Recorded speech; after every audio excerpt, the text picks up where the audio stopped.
अयोध्येमधील श्रीराम मंदिराच्या प्रतिष्ठापना सोहळ्याचं आयोजन 22 जानेवारी 2024 रोजी करण्यात आले। या सोहळ्याच्या निमित्ताने राष्ट्रीय स्वयंसेवक संघाने देशभरामध्ये श्रीराम दर्शनासाठी मोहिमेची आखणी केली आहे।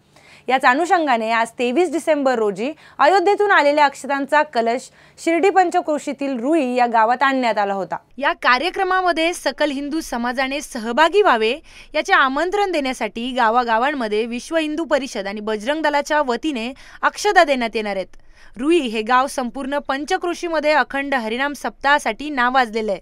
संपूर्ण गावातून या अक्षता कलशाची मिरवणूक काढण्यात आली।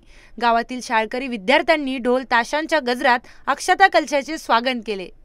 सनई चौघडे आणि लेझिम पथकाने गावातील आध्यात्मिक वातावरणात अजूनच भर घातली होती।